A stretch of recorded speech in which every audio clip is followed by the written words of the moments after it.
What's going on, guys? Challenge day today, so have some fun with it. Um, the first part is pretty simple, right? It's really, to me, kind of an extension of your warm-up. With you got kettlebell swings and some tempo push-ups that'll get the body going, and then we're going to a 20-minute AMRAP. AMRAP means, just remember, it means either as many rounds as possible or as many reps as possible. You can really kind of count it whatever way you want to count it, right? Like, if you want to know how many reps you did, just obviously take the four exercises, how many reps were in there, and times it out by how many rounds you got to, right? Or you can just say, okay, I finished 4 exercises, that's 1 round. How many rounds did I get at the end of it? Either way. So the kettlebell swing, just remember, I'm not going to run through a kettlebell swing. You guys are all pretty advanced. But just remember, the biggest thing I'm looking for, I don't want you guys to squat on these as much. I want to make sure that you push the hips back, torso stays up, right? And then you pop through with the hips. It's an explosive movement. And then tempo push-up, a little bit different.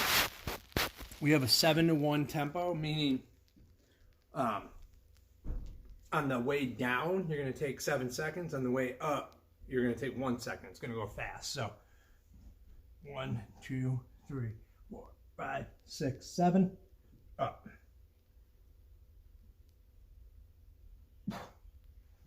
Right, if these are just too hard, pretty simple.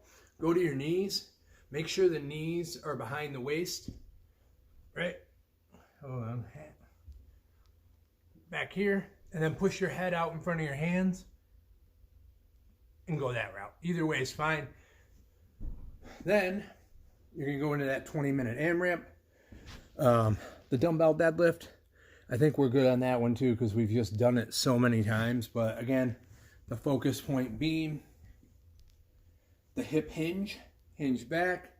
As you're pushing back, the torso comes forward, right? The waist through the shoulders come forward. That is what's going to activate the hamstrings, low back, glutes, everything, right? Anything pushing, when you're pushing the body forward, that's what happens. Slight bend in the knee. Right about here is good. The dumbbells are going to end middle shin. Come up, squeeze. Plank row with a push-up, a little bit harder.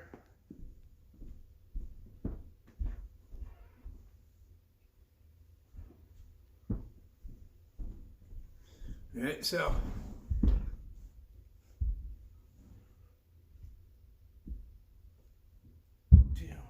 push up.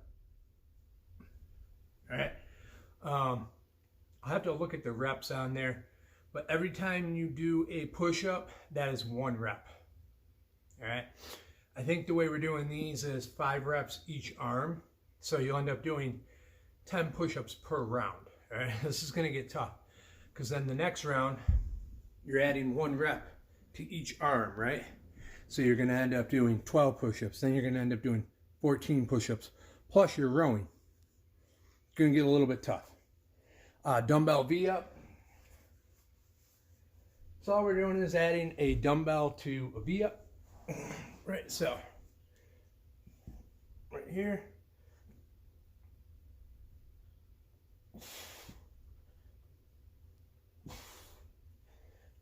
Just remember the point of a V-up is to end in a V position, right?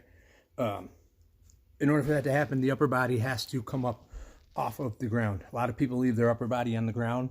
That is not a V-up. So make sure that you're coming up about halfway. And then a plank walkout. These, I've been experimenting with these a little bit. These are really, really rough on the triceps.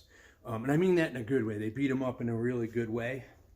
So you're going to start hands directly underneath your shoulders. You don't want them out in front of you. It defeats the purpose.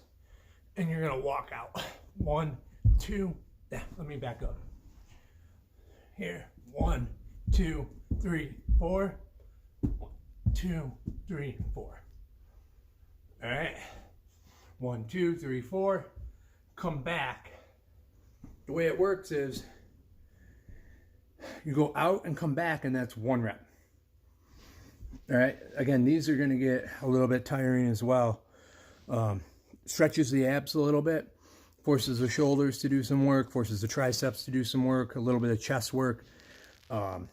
These are going to get brutal in 20 minutes. So Let me know how you guys do. I'm thinking most people are probably going to get up towards that 10 to 11 rep range. If you're really, really good, you might get up to that 12 to 13, somewhere in there, but it's going to become a lot of reps. So questions, let me know.